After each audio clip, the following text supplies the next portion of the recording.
What is going on, everybody? My name is Ciara Lawler. Welcome to another week of Movie Mondays. This is the Heroes for Hire podcast. We're back again talking all the week's movie news, entertainment news, and just generally have a bit of a chit-chat about everything to do with film.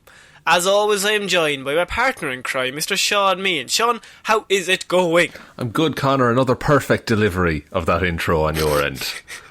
I kind of went into another place there. I actually can't remember a word I just said.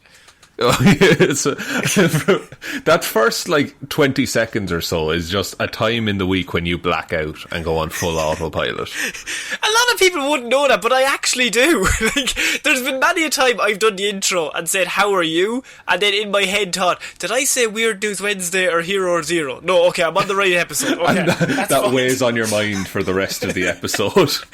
Oh God, imagine I did. The embarrassment. We'll never get over it. But Shaun, this is Movie Mondays, and we're here to talk. I mean, there's been a lot of movie news this week, and you are our resident movie expert, so I come to you for all of I hate when you agree with my nonsense. So do I. I come to you I put my fist up in the air. Damn you, Connor, take the fist out of the air and tell me about movie news, for God's sake. There's just so much, Shaun. And I need your opinion on all of these minor pieces of news that in reality don't really mean anything. They matter nothing in the grand scheme of things. There are bigger issues at play in the world.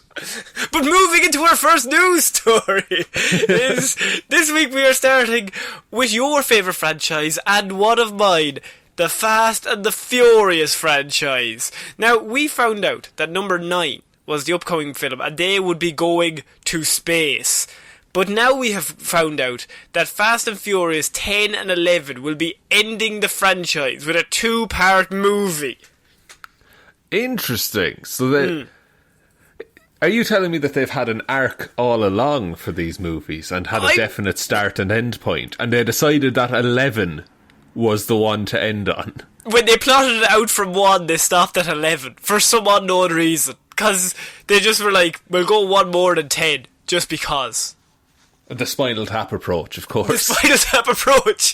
The Spinal Tap approach to, vroom vroom and draft races. Drift races. Draft races. Draft races, as you know. King me, bitch. That would be kind of the races that we take part in, really. I'm a demon at drafts. I'll destroy anyone at drafts any day. Anyone at all. Are you calling everyone out right now? I'm calling out Vin Diesel and saying, I will draft you, sir. Oh, I guarantee you'd beat Vin Diesel. I don't know. I feel he'd be a demon at drafts as well. I think we'd be evenly matched. You need a longer time to do it, such as a 2-parter. This is going to be like Harry Potter 7 and 8. This is what they're doing here. Do you think in number 10 they're going to set up a lot of plot points? Number 11, they're going to finish it all out with all the big action set pieces? That's what I'm thinking, because the issue with a lot of 2-parter movies is that the first one is all set up, and the second one is all payoff. There's not really a first, second and third act.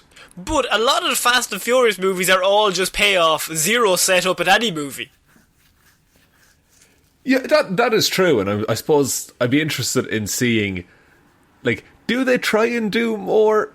Do they do more developed storylines in a 2-parter movie, or is it wrapping up every loose thread created by all of the other movies? It is absolutely doing every loose thread. Every villain will come back, and they'll all have to work together against an even bigger villain. But where do you go after space as well? Time travel? Time travel would be good. Do you think they're going to do an Avengers Endgame where they have to go back in time to previous Fast and Furious movies and change something? They have to stop themselves stealing those DVD players. They won't be big in a few years, Vinny. Put them back. It's a dying market. Not even Blu-ray takes off. We're going straight to Netflix. You haven't heard of it, you idiot. For God's sake. Or do they go back to Old West times, Back to the Future? Oh, yes. I'm just imagining Big Vinny Diesel in, a little cowboy hat. walking around. If they don't do that, like, because the series has gone full mental. Yeah. So I think just lean into it at this point. Like, and he puts like Nos. He puts Nos into a horse. That's what I was just going to say. Maybe Yeah. they go to the future where there's robot horses. Then they go to the past where there's past horses. But he has a robot horse with Nos in it. Normally past horses would just be normal ones. No, because they're from the future now. So of course. Now the robot horses are the normal ones. They're so much in tune with the future technology that they're like, what is this? A regular horse? If your horse ain't out of the future, it ain't in the future. That's going to be the tagline for the movie. No context. Fast and Furious 11. If your horse ain't in the future, it's out of the future. Just so you know. Is it Fast and the Furious 10 and then 10 part 2? Like a Final Fantasy situation? I think they'll do Fast and Furious X. Ooh, that's pretty good. Yeah, and then I think the Triple X universe. Oh, Vinny's coming back. That's number 1 in the Triple X universe. I don't see them ever stopping making these movies, though. That is exactly where my brain went to, because they're like, oh, we're stopping at 11. Guaranteed. If these movies keep making the same as the other movies, which were all about maybe $1.6 billion every time you do a movie, there's no way on earth that they're going to stop doing them, because they make so much money. And they might stop with the current cast and the current roster of characters. But I don't think that universe is dead at all. Yeah, I think a lot of say Vin Diesel, Michelle Rodriguez, Tyrese Gibson, and even Ludicrous, everyone's favourite character in all of these movies. Big shout out to Big L. But I think they probably want to leave. But they also like the idea of the franchise, so they're going to let all those people go away, bring in a new whole set. This is what the MCU are doing right now. Fast and Furious are trying the same thing. I wouldn't be surprised if they do that. No, I would not be surprised either. And I think it makes sense, really, because they always make money because they do have a lot of broad appeal, and they are just dumb, fun movies. Yes, that is true. And we're not shitting on them, because I think I've seen them all since 5. And I think I would agree. It's all ridiculous. None of it makes any sense. There's no logic or physics to anything, but if you just sit down and just be like, this is really dumb, but fuck it, let's just have something to watch, I think they're good fun. Yeah, they're they're a spectacle to watch. Yeah, especially ever since they added The Rock and all the new characters, and John Cena's in the new one, I think they realised that they don't need to be proper films. They just need to be just crazy enough that the end set piece is mental and that they can solve it with cars. And is there any way that number 10 does not end with Vin Diesel in grave danger? Tell me that. Oh, he's definitely gonna... Oh, but what danger can he be in? The man has survived so much. He survived a nuclear bomb going off near him in the last one. He didn't even hide in a fridge. No, he was protected by cars. That's how he survived. Of course. And fam, of course. And La Familia parked around him, but they parallel parked around him. Flawlessly, I might add. Flawlessly. It was tough. I wouldn't be trying that, but they were trying it. To be fair, they were just on an ice. I think they were in Antarctica. I can't remember exactly where they were, but they were on an ice plain territory, and a nuclear bomb went off, and then they parked around Vinny and they protected him from the flames, which I'm okay with as a final set piece. I think that makes perfect sense. I'm all in. One before that, car park landed on top of him, and once again walked it off. No need for any less injury. Sense somehow. A car park, the explosion somehow is ridiculous, but a car park, I seen that car park land on him. There's no way he's walking away from that. He just brushes off his shoulders I'm fine. And so I think number 10, they'll have to put him in some sort of danger where, I don't know, a nuclear bomb literally lands on his head or is about to land on his head, and only then we have the close-up of his face, and then it cuts to black, And number 11 opens with that. That is, I think... Look, if any producers are listening, take that and run with it. Don't do that. Thanos comes back, and he's somehow in this universe as well. Oh my! He got. That's where they move when they get dusted. Is they go to the Fast and Furious universe. Oh shit! Yeah. Oh my god! And Voldemort is there. Everyone from every previous part one of a 2-parter movie series.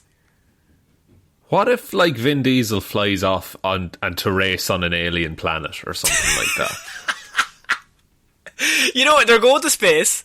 It makes enough sense. I would be okay with Vinny Diesel racing an alien. I think so. I think it's the only logical conclusion at this point. Yeah. No, and just so you know, right, so we are still getting Fast and Furious movies until number 11. I don't know when that's scheduled to come out, because number 9 was scheduled for this year. I think 10 and 11 were scheduled for the 2 years after, but now everything, of course, has been thrown up into the air, so probably will be 2022, 2023 before we see any of these final films. I would be interested to see if they go through, because they're also doing Hobbs and Shaw too, so I don't think they want to leave this world just yet. No, not like, you know, the world we live in. No one's suggesting that colour. Not the mortal plane. I just mean in terms of the movie universe. Ah, of course. No, they don't want to leave that either. It makes too much money. Of course. Okay, we're going to move on to our next piece of news, and this involves the Suicide Squad. So, there's been a lot of talk recently about the Suicide Squad film, with director James Gunn being behind the camera. And we have had news this week, and this is very interesting behind the scenes news that we didn't have before. It says James Gunn had DC's permission to kill anyone in the Suicide Squad, even Harley Quinn. So there was nobody that he was told specifically he had to keep alive, which means this could be batshit insane.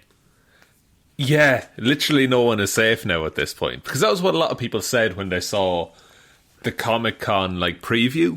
They were like, oh, like Harley Quinn is never going to be in danger in this movie because she's Margot Robbie and she's too popular a character. But now that's thrown out the window, and now there's higher stakes for everyone involved. Because somebody tweeted at him and said they thought that Harley Quinn, King Shark and Amanda Waller would have franchise armour because DC has them in other things. And James Gunn tweeted back, no character was protected by DC. They gave me carte blanche to do what I wanted. Right. So, because now look, there are obvious characters in there that are just fodder. Yes, and are just a lot of them. A lot of them, most of them, I would say. Nathan Fillion, you better watch your fucking bag. Is what I'm thinking. Have you heard a theory about Nathan Fillion? No. So there's a theory that he's arm fall off boy. Fuck off. Yeah. No way. Because we don't know anything about him or his powers. If anyone doesn't know, Arm Fall Off Boy is a character I have been like meaning to do for months on, probably ever since the very start of Hero Zero, and his name is his power. His arm falls off and then he beats people with his arm. Like, and it's a dumb character, but there's also nothing to him. Like, yeah, there's no backstory. No, you can't do a report because his whole thing is he was created, his arm could fall off, and then they very quickly got rid of him from comic books forever. Yeah, so I don't know what TDK would stand for there. But apparently if you look in the trailer, there's Polaroids of a severed arm with TDK's bracelet on it or something like that. Oh, okay. That's fair enough. Also, interestingly, Gunn stated that that this right to kill off any character was one of the things we agreed to before I even came to work for DC. So, this would have been in the very opening talks that he said, I want free range to kill anyone that I want. Which is a very interesting way to put it, because this means he had this idea in his head since the start. Yeah, and he went in with that.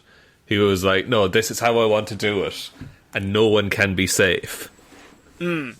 Yeah, and especially if they're doing Starro, which is the rumoured villain for this movie, who is somebody that takes over people's bodies, like it's a big star alien thing, and it like covers their face. Like, that covers people's face, and like, they would have to kill all those people to stop them. Unless they do a thing where if they kill the original Starro, all the other minions all die off. It's like Alien. Like, this could be Alien style, but just in the Suicide Squad. That would be very James Gunn, though, wouldn't it? Yeah, to do like a superhero horror kind of genre, put them together. Yeah, and it's something he couldn't really do that at Marvel, I would say. Like, I don't think they would sign off on him being able to kill anyone he wanted and do weird body horror stuff with it. But because I think in regards to Marvel, they would have an idea for all the characters moving forward, whereas DC, a lot of these characters, they've been clever in this, and we don't normally give DC credit, but if you throw a lot of fodder into the movie, you can kill a lot of fodder. Like, a lot of these superheroes are shit. And they're meant to be shit. They're meant to be the man who can climb anything. You leave patron saint of the podcast Slipknot alone. Everyone throw up the rips for Slipknot. What a hero from the first movie. Ripknot. Oh, Ripknot, what a guy. He can climb anything, Sean. And nobody's seen his death coming. So all these will be more of a shock.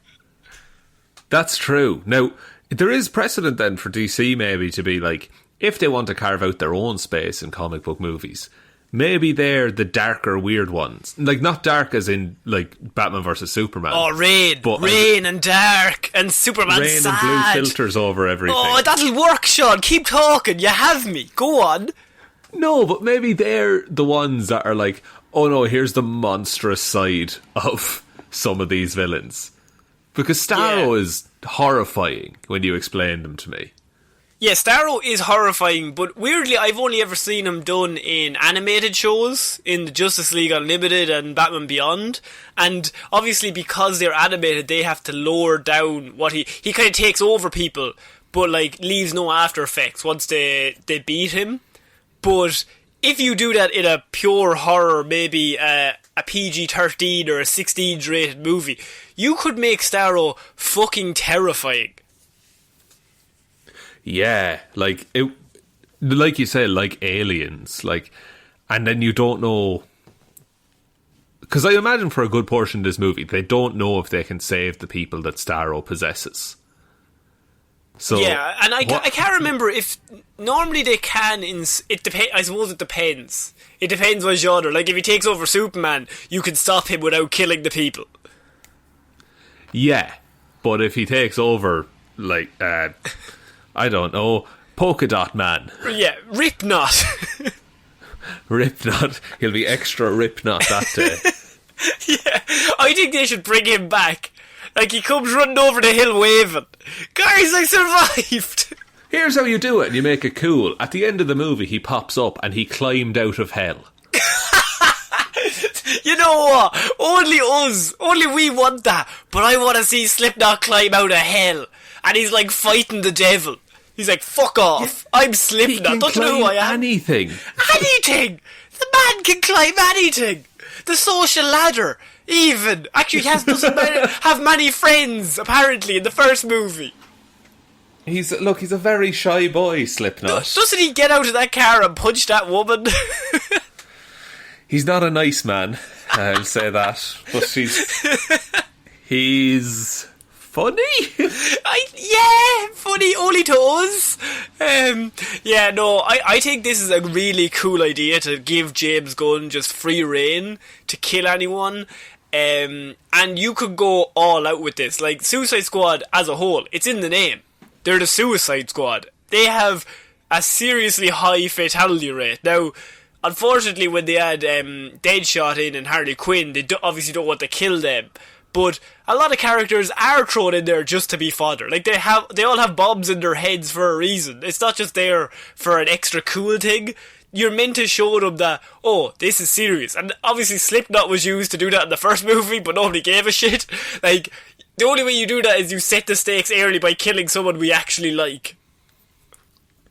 Yeah, like, and I think that's why Taika Waititi is in it, because I think you hear his accent and you like whatever character he is. Yeah, and he's and definitely then once dead. he blows up, he's going to die first, I think. Because he's so busy with The Mandalorian and fucking Thor. Like, he's not going to be around on set for 6 months to film. Not a chance. He's too busy writing Oscar-winning movies. They probably got him in for a weekend. They're like, we'll shoot all your scenes and blow your head off on the Sunday. Be done. Could have done it over Zoom. So yeah, I think that's a really interesting piece of information that James Gunn has released, and has definitely raised the stakes for that movie, and I can't wait to see it. So we're moving on to a movie, Shaun, that I'm very confused about. I'm hoping that you will be able to help me. So recently, in recent years, we've discovered that Margot Robbie would be playing Barbie in a movie. They would also be doing a Hot Wheels film.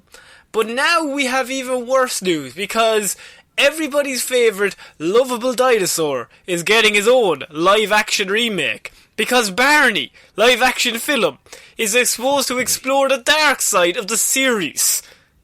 What? What dark side? So, the live-action Barney film may provide a heartbreaking spin on the series' most famous song. So who's involved in this is Daniel Kaluuya, who is famous from Get Out and Black Panther, and he's a generally really cool, nice man. Well, he's producer for this movie, and he gave an interview last week, and he said, Barney taught us, I love you, you love me. Won't you say you love me too? That's one of the first songs I remember. But what happens when that isn't true? I thought that was really heartbreaking.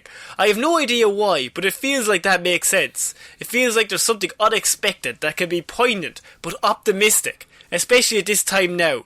I think that's what's really, really needed. Shaun, is this a horror film or a lovely film? I don't know. I don't know which way they're trying to go with it, because how do I put this? Does the world need the dark side of Barney? Not many people have asked that question. No. Like, what it reminds me of is, there's all these, like, fan theories about just children's cartoons. Like, and normally the guy is like a killer. Guy's a killer, or Ash is in a coma the whole time in Pokemon. Yeah. Or all the kids in Ed, Edd and Eddy are dead and the cul-de-sac is purgatory and all this shit. Yeah, it's always on Reddit. And they're like, here's the 10 clues. Look in the bottom right corner. And look, there's a lot to be said for that, and it's an interesting thought experiment, and it's cool to see how people make it line up. But I don't think you can take a big purple dinosaur made for children and just make it spooky. But is he making it spooky? Because he says it's poignant and optimistic. Yeah, but he also says he's exploring the dark side of the song. Yeah, what did he say? I love you, you love me, won't you say you love me too? And then Daniel Kaluuya is like, oh, what if they didn't love him? So it sounds like Barney's forcing a load of kids to say that they like him. Which goes a whole other direction, really, when you think about it. Yeah, and like, Barney has a family as well. Is this Joker, but with Barney? Oh my god. Oh my god. I would watch the shit out of that movie. Only if it's exactly like that will I be on board with every scene is the same. You just replace Joker with Barney. Oh, does he still put on, like, clown makeup at the end? Yes. When you introduce me, could you introduce me as Barney? Does Thomas Wayne still feature? Thomas Wayne is there for no reason. He's like, who the fuck are you? What are you doing in this bathroom, big dinosaur? Like, and is this going to be a man in a suit? Or is it going to be an animated thing? It says live action. So I can only assume it's a man in the suit. Daniel Kaluuya also said that Barney was a figure in many of our childhoods. Then he disappeared into the shadows, left misunderstood. See, that sounds kind of dark. We're excited to explore this compelling modern-day hero and see if his message of I love you, you love me can stand the test of time. That doesn't track with everything else he's said, though.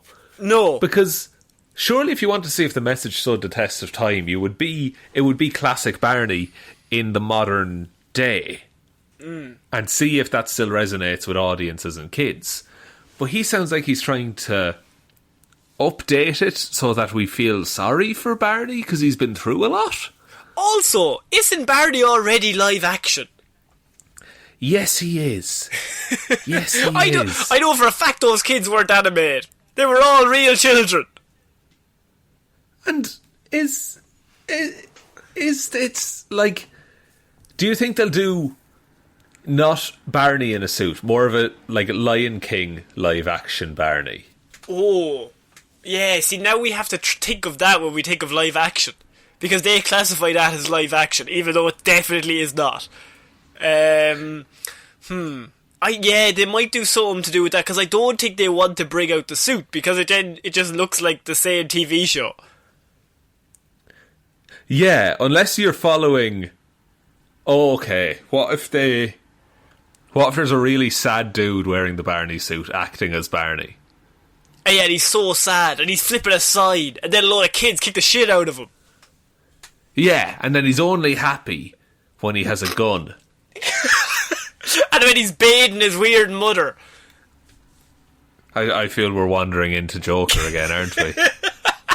I think we need to do this movie. I think Daniel Kaluuya needs to do a Joker remake just with Barney. And I think that'd be cool. And then you have Robert De Niro at the end, and Bobby will be like, I love you, do you love me? And then he pulls out a gun. Just change the script slightly. Just a little bit. Just a dash of Barney here and there. Were you a big Barney fan when you were younger? I think I was, actually. I think it was just always on, because it was on RTE2 when we were kids. Which is the Irish broadcast station. Yes, and the second one of those. RTE1 is for news cool and boring adult shit. But Yeah. on RTE2, up until about 12 o'clock in the day, it was all Barney and cartoons. It was me time. Yeah. I was happy out. Yeah, I think Barney is an interesting way to go about it. I want to see what the Barbie movie is like as well. Like, they have Margot Robbie in to play her. They're really trying to push this weird narrative of Barney and Barbie and just like stuff that were big in the 90s that they're bringing back. Yeah, like, when's the Alf movie? When's that coming about? I see Alf is 80s, is he not? Is he? Or he might be 90s. I don't know. Okay, let me think of something else from the 90s then. Flubber. Flubber. Flubber's still class, though, to be fair. Great movie. It's a great one.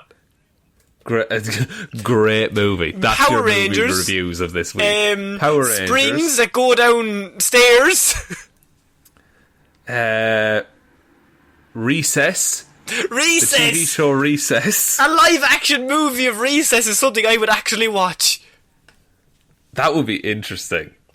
But it would be like Lord of the Flies, wouldn't it? Because that's all that... There's definitely dark theories about that show as well. Yeah, they're all probably dead, or they're demons, or zombies, or something. Something along those lines. When's the Tamagotchi movie? Oh, that's a great shout. When is the Tamagotchi movie? Mine always died. I actively killed mine.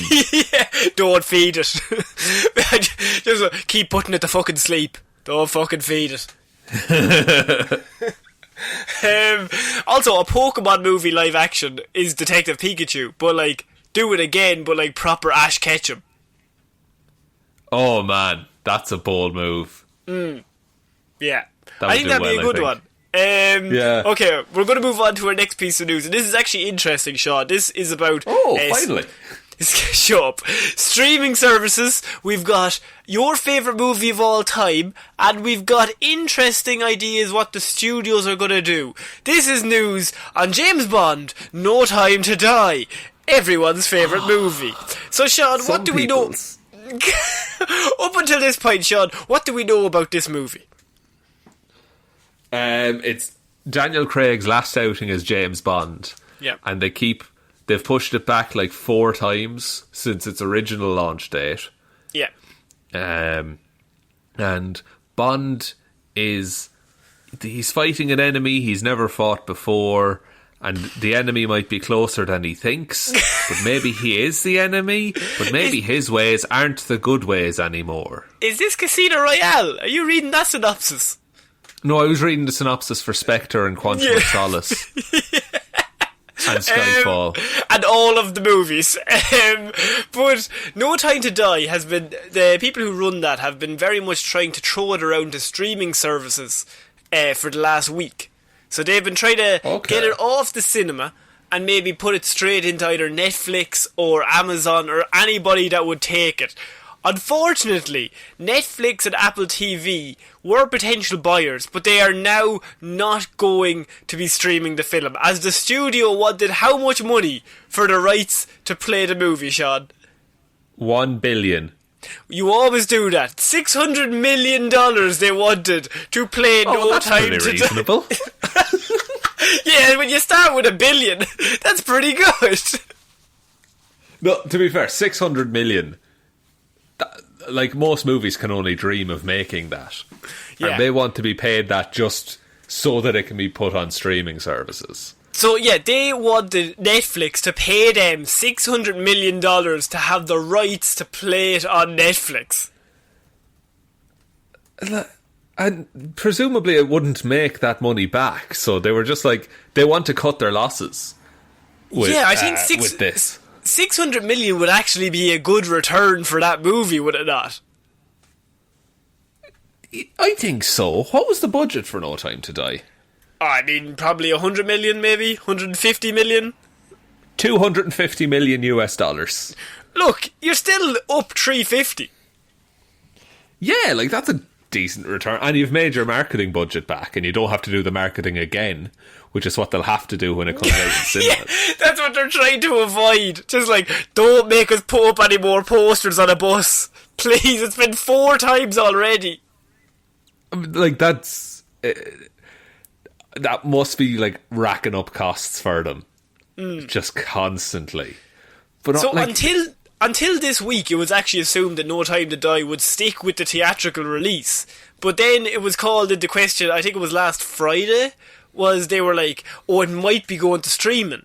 And I think at this point they were trying to sell it, and they were trying to put more pressure on the streaming services to be like, they're maybe leaking a little bit going, it might be going to streaming, guys. And then they were hoping that would put more pressure on Netflix and Apple TV to be like, well, the news is already out there, we need to purchase this. But then they came in with, we want $600 million. Not the best. Like, to be fair, you're putting all your cards on the table and you're just saying, nah, this is the amount, kid. Then MGM, who's the studio behind it, a spokesperson came out and explained, we do not want to comment on the rumours. The film is now not for sale.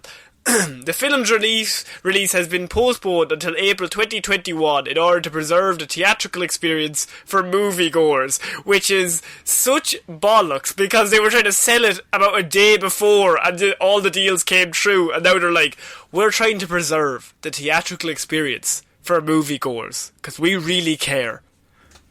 And we couldn't get $600 million out of anyone. Because they kept saying 400, and that was less. And so now we care. Now we care about what people think. We want people to experience this multi-billion-dollar franchise. I wanted to experience $600 million, but we can't all get what we want. No, it's not that easy. Sometimes you have to take a loss of a few $100 million. Do you think this movie was ever going to make 600 million, or is that... I think that's fucking outrageous, by the way, that they came to the streaming service. I know Netflix has fucking $20 trillion. It doesn't really matter. But, like, that the movie you came to them with, to be like, this is the one that's going to get you a load of money. We want $600 million for the 5th James Bond movie that nobody really cares about. See, like, Spectre made nearly $1 billion. Spectre made like 900 million. Yeah. But that wasn't in the middle of a pandemic and having been pushed off for a year and a half. Yeah, they don't want to release it in cinemas, but they also came into the negotiations like with thinking they had the stronger hand. Which is weird, because I think Netflix has all the power, or Apple TV have all the power in that negotiation. It's like, what are you going to do, release it to the cinema? Oh wait, they're all closed. What are you going to do? Yeah, like, they're really coming up, like, asking for more soup kind of a deal. Yeah. And then Netflix says, you can't have the soup. You haven't given us any bread. And then they say, well, you can't have our bowl then. And Netflix is like, we've got hundreds of bowls. Literally, we make loads of money a day. This much is a money. bowl factory. Yeah, they came to the bowl factory going, oh, do we have a fucking bowl for you? Look at this, such a good bowl. This bowl was made a year and a half ago. Has not been seen yet. We were meant to release it then, but we still haven't. Yeah, I was meant to bring it to the market, but the market closed, and now I can't sell this bowl. So I want $600 million for this bowl. I think that's hilarious, and I think it just adds to the legend of this movie. This movie needs to come out, just for the sake of everyone behind it. I think they've gone mad. Oh, they've actually, like, the marketing department on this, because presumably they're still employed to market this movie. Yeah. So they're just trying their best to get it out somehow. Do you think they came in higher with like $1 billion? Like you said at the start, give us $1 billion. I think they have to be talked down, definitely. Yeah. And Netflix were like, we'll give you 100 million. Give us 1.1 billion. Then they look around like, we fucking nailed this. This is negotiations 101. This is what you call haggling.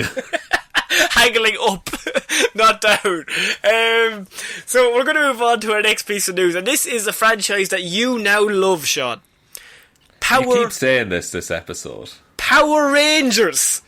We did a Patreon review of the Mighty Morphin Power Rangers movie last week. You can go head over to our Patreon if you want to listen to that. But the Power Rangers franchise is now rebooting with an interconnected film and TV continuity, apparently. Okay, I have thoughts on that. Didn't they just reboot it? Shush.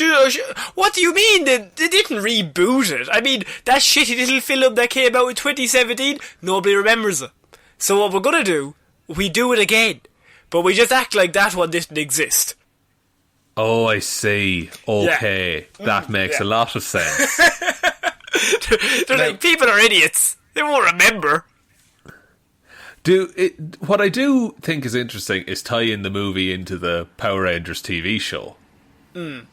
Because for any of the previous ones, there was always this weird kind of disconnect between what happened, week to week on TV, and then suddenly there was this big movie and massive event that happened, and it was never addressed.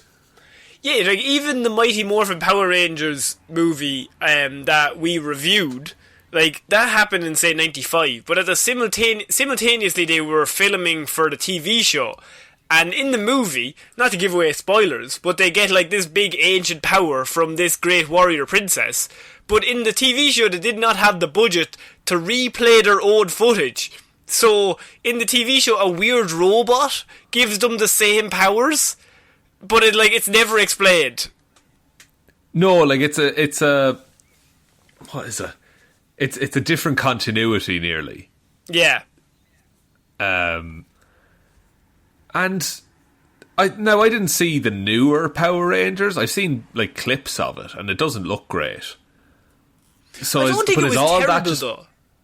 Like, is all that just being thrown aside? I think it is, yeah. Like, in 2017, the movie grossed $142 million against a $100 million budget. Now, it does have like a 55% on Rotten Tomatoes, so it's not a terrible score. And I remember watching it myself thinking, it's not awful, but like it's obviously not good. It's kind of just like, it's grand. It's obviously a better film than the fucking 90s films, but those are just ridiculous. But like, it's not, they were trying to be serious, but it wasn't serious enough. And the underperformance resulted in basically all sequels for that being cancelled, being scrapped, because it was kind of like, we didn't make $500 million on the first one, so what is the point of doing 2 and 3? Yeah, we thought we'd instantly have Marvel levels of success with this. We want instant satisfaction. Fuck. We thought we could just sell a 90s movie and be done with it. But, like, the cast in it is pretty good, I would say. Like, they're all decent actors. Some are spectacular actors. Yeah, I don't think it's the actor's fault. I don't even think it's Elizabeth Banks plays Rita Repulsa in it. Like, that, she's a great actress. Is Zordon. Yeah, Bryan Cranston is in it. Like, in terms of a cast, Bryan Cranston was actually very involved in the 90s show, and so he was happy enough to come back. But that was not the issue. I think it was just they were hoping to make maybe $300 million, and they made half that, and they only made a $40 million profit, and so then they were like, okay, we'll just scrap it because there's no point. Which is a shame, because I think if those movies were good, there was a market there in the current climate with all these superhero shit. Like, Power Rangers is perfectly set up. You have 5 heroes, you differentiate their characters or their personalities, you make a big bad, they all come together. It's what we watch all the time when we watch an Avengers movie. So we just kind of, you just do the same thing. And so I think Power Rangers could work. But if they're linking the TV show to the movie, I don't think Power Rangers as a franchise has that kind of sway. Like, even Agents of S.H.I.E.L.D. struggles with that kind of connection. Yeah, and that's something they're really trying to fix at the minute with all the Disney Plus stuff, is that everything carries over to everything else. But, like, see, the difficulty there is that, like, you know, fans of the TV show will likely see the film, but you don't know that everyone who saw the film will watch the TV show. So where do you direct your efforts into, like, not pandering? Pandering's not the right word, but where do you choose to focus on what the implications of the film are in the TV show? And you also don't want to just be, like, have a lot of filler in the TV show, because you want people to feel rewarded. Like, it's such a weird balancing act that, like, you want people to just go into each movie cold and understand what's going on, but you also want the people who have seen the TV show to get more out of it. So, like, they're watching the movie and, like, oh, that reference makes more sense to me because I watched the TV show. Yeah, it's a tough balance. And look, Power Rangers have done enough TV shows that maybe they have some formula up their sleeve that they're just waiting to use. It's all there. Maybe they've been plotting this since the 90s. They've just been waiting for the right time to pull it all out. Yeah, and then 2017, that was to get everyone excited about Power Rangers again. To whet the appetite. Yeah, definitely. And then when that was not as well received as they thought it was, they thought, okay, now we know exactly what to do, right? now we've asked more surveys what to do, and now we'll do that. Look, we'll see what comes of it. It'd be cool to have a Power Rangers shared universe, a PRSU, if you will. I will always watch a Power Rangers movie. I just think, like, because I'm a classic 90s fan, so, like, if it comes up, I'll give it a go. I'm aware that most of them are terrible. But have you seen the bootleg universe version of Power Rangers on YouTube? No. It's like, it's only a 10-minute short clip, but it's basically it's like a proper action set-piece movie. That they did it so that it's like Power Rangers are like soldiers in a war, and it's like 18 rated, and it shows them in the future, and actually Rita Repulsa takes over the world, and like they're being captured one by one and killed off. Jesus. Yeah, I'll send you the link on YouTube after this, but I would recommend watching. If you just type in Power Rangers bootleg universe, it should be the first thing that comes up on YouTube. That's really interesting sounding. And I love that people are making this outside of, like, all these filmmakers and writers and Hollywood types. That people are just like, this would be cool, let's do it. That actually came out before the 2017 movie, and I think that actually hindered it, because it was so good that people were just like, this is what I want. And then they watched the movie and it was like, this is PG-13. This is not as good. This other one on the internet for free is way better. Yeah. Okay, we're going to move on to our next piece of news, and this actually involves one of our favourite people here on the show, Tommy Netherlands. That is Mr. Tom Holland. He has released the first picture, or first image, I should say, of him as Nathan Drake in the Uncharted film that is finally in production this week. So this is after numerous delays. The Uncharted film is now finally in production, and Tom Holland has released the first still image of him dressed as the character. Shaun, what is your connection to Uncharted as a game? Played the first one ages ago, and then I bought all the rest of them. I have them on PlayStation, and I still haven't tried them because I keep just replaying old shit that I like better. Yeah, it's so weird. I think this is what happens when you get older. You're like, I played a game I liked when I was 15 instead. Yeah, like it's like, oh, I have 2 hours to play a video game. Do I play one that I know I like, or do I play one that I might not like with this very precious time that I have? I know. But as far as like Uncharted goes, I think it's cool. I think it's much more of a like story that you play through rather than a game where you have full control, if you get me. Yeah, it's very much like set up, so like the story is evolving, and it's a lot of quick time events, say. So like you react to things that are happening on the screen, but the characters, it's very good story-wise. And I think that's why for years Uncharted has been seen as like, this could be the video game movie that is actually good. Because it's all there in the games anyway. So if you just copy the storyline from the games and you just fill in the little bits where normally you would play in the video game, but you just instead just have Tom Holland doing that, it's perfectly fine. Yeah, and it's strange because it's always praised, as you say, as this like example of amazing storytelling in video games. And you could say, to everyone that says it should be a movie, you could say, isn't it enough that story already exists in this form of media? Why would you condense a 20-hour game down into a 2-hour film? That is an interesting concept, because the longer we go with video games and the more they expand, like, we both know ourselves, like, a lot of video games these days are just their own movie. Like, that is, they just create this scenario where the cutscenes are just as long as the times that you play. And a lot of them are they're the most interesting ones. Like The Last of Us is probably the best example of it. Like, that could be a movie, but it's just in game format. That's the medium they chose to tell that story through. Yeah, and the one I point to is God of War, the newer one, which is, it's completely different from all the other God of War games, which are essentially like arcade beat-em-ups. And this one's this really heartfelt story about a father and son. And I know what you're talking about. Yeah, and I think, and that works really well in that form. It does, and turning it into a movie would do it a disservice because you don't experience it as personally, I don't think. Yeah, that's another cool aspect of why.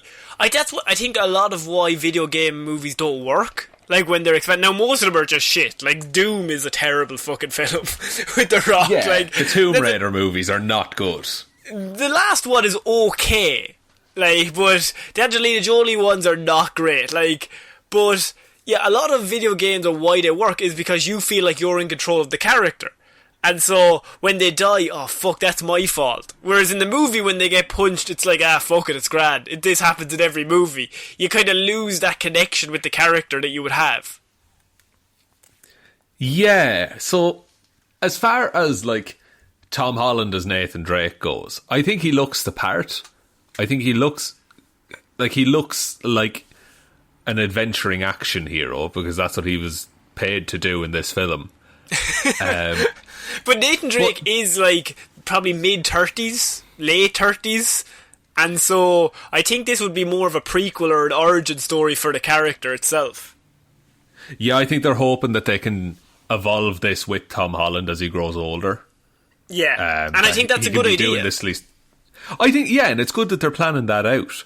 But something about the photo that was released, it just looks like cosplay to me. And that's not disparaging cosplay at all, but there's nothing about this that says it has to be Tom Holland in this role, if you get me. But I think Tom Holland, we haven't, obviously this is just a picture, so we haven't seen him in action moving around, but I can see him as an adventurer, and like a wide-eyed adventurer, say at the start, because it is a prequel or an origin story, and he grows into that more grizzled vet as it goes along. That would be very interesting to see, because he is still quite boyish in like his features and things like that. It's like Indiana Jones, but like without Shia LaBeouf. It's just Tom Holland instead. Exactly. Now, what's interesting is he committing to a big brand new franchise as well as Spider-Man? Or is he stepping away from Spider-Man, maybe being Let's start replaced that by rumour. Miles Morales? What are you up to these days? Because Thomas E. Holland, he's busy with some Uncharted. Like, that is a very possible thing to happen, I would say. Have you seen The Devil All the Time, by the way? I was just about to bring it up. I've not watched it, but like simply because I need to be in the right mindset to watch that movie. Yeah. But he looks amazing in it. Yeah, and I think he's very much trying as an actor to move away from slightly dorky, juvenile kind of Spider-Man persona, maybe into something more mature, because like the chap is growing up. Like, I know we all think of him in Civil War as he was literally 17, but eventually he will become 25, 26, 27, and he might not want to play that same character all the time, even though he's great at it. And I think he can keep that to the Spider-Man thing, but in other movies, what normally happens is if they have this superhero role, they choose roles that are the opposite of that, because it's cooler, and it's something to do. Yeah, and it's something different maybe that you've not gotten to experience in a while. Yeah. Now, previous to this, the main like fan casting for the Uncharted games, and this is like 10 or 15 years ago when they started coming out, was Nathan Fillion. Yes. Because he looked the stamp of Nathan Drake. Like, it was the exact same. It was the same human being. And so I think Nathan Fillion said, look, I'd be interested, but I'm 50 now. You know, I've gone beyond that. But I just hope... I think sorry, go ahead. I was going to say, I hope it works out for him, because I think this could be a massive franchise if done right, but also, it's a video game movie, so I'm very much not getting my hopes up until the first movie does well. Yes, like, you do have that inbuilt audience there, but that inbuilt audience already knows the story. Yeah. So it needs to be good enough that it's at least a match for the experience they already had with that story. And also not hold the hands. Like, you want to bring new people in, but you can't also just hold the hands of people that already know the story. Like, and they feel like, they're talking down to me. Yeah, it can't be too oversimplified, but it can't be too complex that only fans of the game will get it. Good luck! This is an interesting thing. That's why most video games don't work, because that's just it's the same with books. Why are most books better than most movies based on those books? Because you have a whole book that we use use our imaginations, and they have to put down a whole 450 pages into an hour and a half. Yeah, and things will be left out, and the thing you leave out will be someone's favourite thing. Yeah. Okay, we are finishing Movie Mondays this week, Shaun, with possibly some big news. And I think you're going to be excited about this one as well. And I left it to last because I wanted to get the biggest reaction out of you.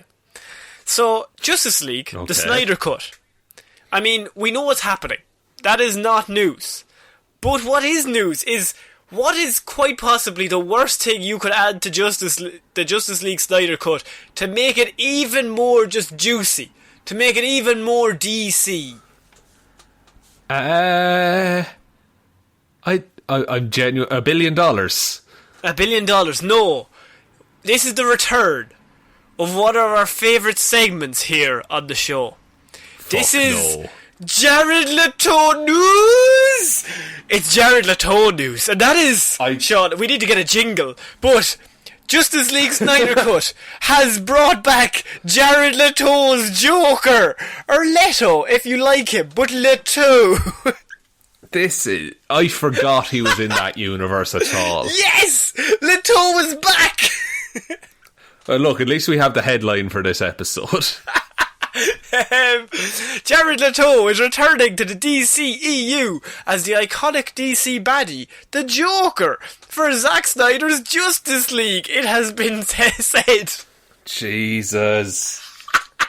What purpose does he serve? Yes! Yes! Sean, how excited are you?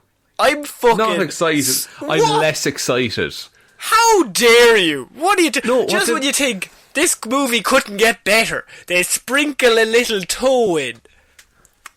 I was cautiously excited for this movie. And now I really don't care anymore. Because they're just throwing everything into it at this point. Yeah, this is Zack Snyder just being like, well, I'm going to do my own movie. Fuck you. Was this in the original cut? I've never heard this referenced in any of his thing. It has never been referenced once. It has never been rumoured once. So, I don't know if he was ever added originally, but he is in the movie now. So, maybe Zack Snyder always had the idea that he was going to add Mr. Jared Leto, everyone's favourite actor, one of our favourites here on the show. And if people are wondering why we are not nice to Jared Leto, it's because he just seems like a lot. He does, yeah, like working with him seems like a nightmare. When he sent people used condoms and dead pig heads on Suicide Squad, or when he made himself blind on the set of... what was it? Blade Runner. Yeah. He's not a blind man, but he made himself blind and put somebody else out because they had to bring him to the bathroom probably 5 times a day. Some other poor extra. Yeah, like,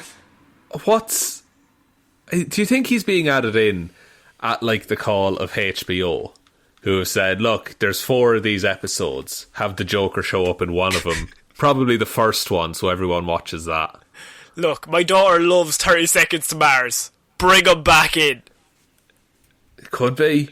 But where does he fit into it? Because there are bigger threats at play, I would say, than the Joker. Yeah. You have, Darkseid, and you have to bring Superman back from the dead. Maybe Green Lantern is coming into it. Yeah, now they're all good point shot. But what about this? What about Joker, big vat of milk, pops up, Batman's there, punches him several times, and then you get to see the dynamic between Ben Affleck and Jared Leto, Batman and Joker, and Joker's after killing Robin. We've not seen that, actually. We haven't seen those two on screen together, other than the little bits in Suicide Squad, but properly talking to each other, and I would be interested to see what kind of conversation they could come up with. This version of Batman would not let the Joker live. He would absolutely take out a Gatling gun and then take out several knives and stab him repeatedly and then blow him up with a grenade until and then shoot his dead body until he was bits. What if, right? Yeah. We see the Joker beating Robin to death, as is heavily referenced in Batman vs Superman. And it's a flashback, and he doesn't have all the weird tattoos. Oh, okay. Possible, maybe?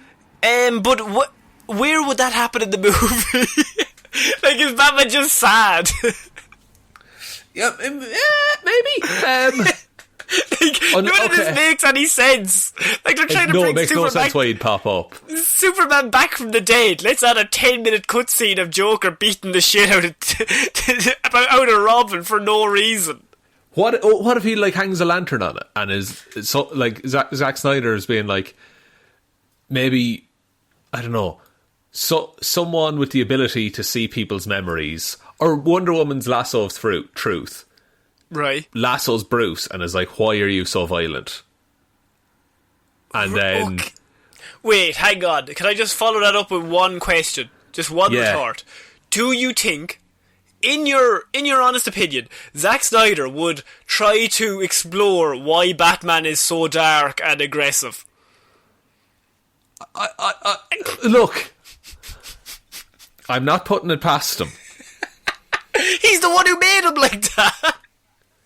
But a lot of the fans didn't like it, and he's been hearing that for 4 years. Yeah, but he doesn't agree. So I think you put in one lasso of truth scene where Bruce opens up to Diana about, Joker beat a child to death, and now I kill people. There you go. Yeah, and okay, I mean, what if at the very end, right, Darkseid is there, and Darkseid is like, no, I'm not here to kill everyone. I brought my friend, Jared Leto. And then Jared pops out, and he's got damage on his forehead, and he's so cool, and Batman's like, oh, I knew he was behind this. And Wonder Woman was like, who the fuck is this dude? And Superman just immediately kills him within seconds, because he's sad. So, yeah, Superman does like the Injustice storyline and punches Joker through the stomach. For no reason. Completely unprovoked. Why wouldn't he?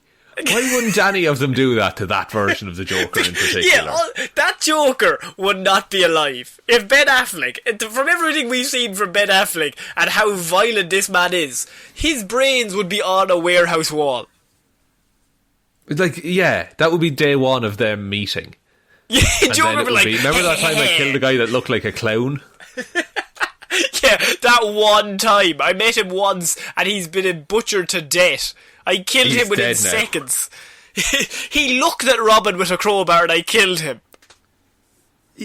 Yeah, he went to a hardware store and I decided to cut him off there. I arrived with my machine gun ready for him to return. And, like, I don't get what adding Joker in would add to this story, but I also don't know what the new story is, because he's changed it a lot. Yeah, this could be a whole new story maybe, because they are filming like $300 million. No, they're adding like a lot more budget. I think it was $75 million they were spending on reshoots and stuff. So with that all thrown in, you also have Jared Leto coming back.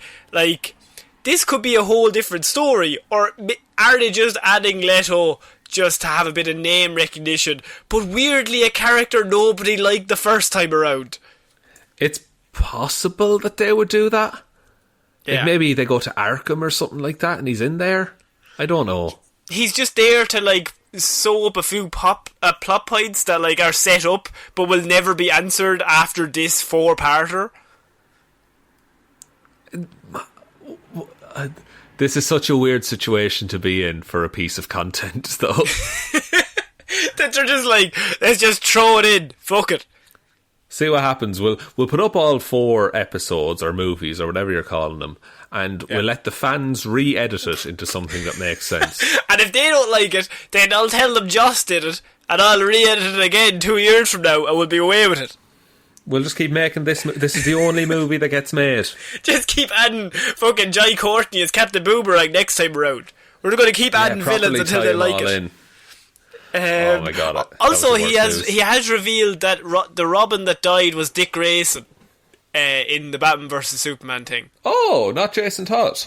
No, it's worse. It is worse. It's the good one. It's the one people would like, as Zack Snyder would tend to do.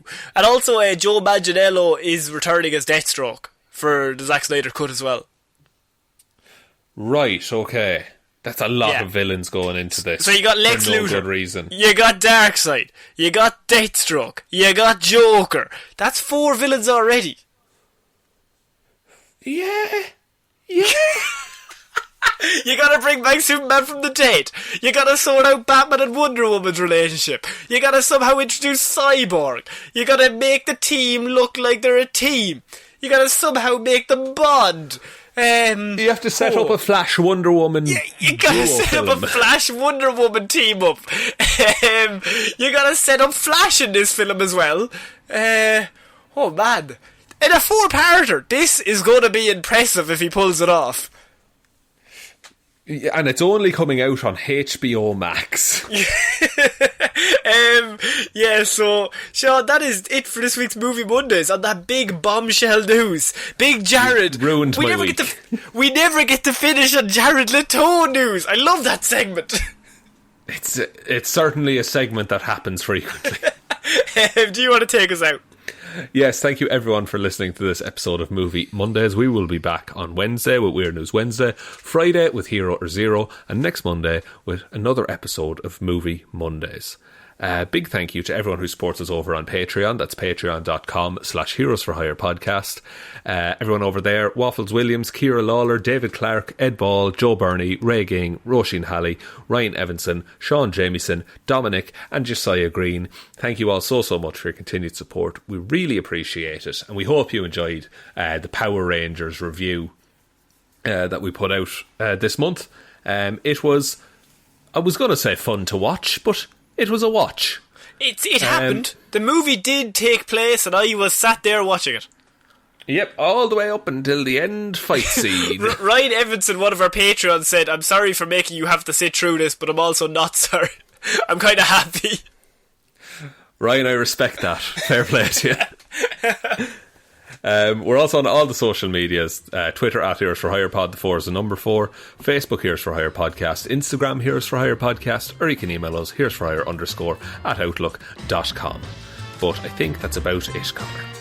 I think so. So I've been Ciara Lawler. I've been Sean Mean. I'll see you next week, guys. Bye. Bye.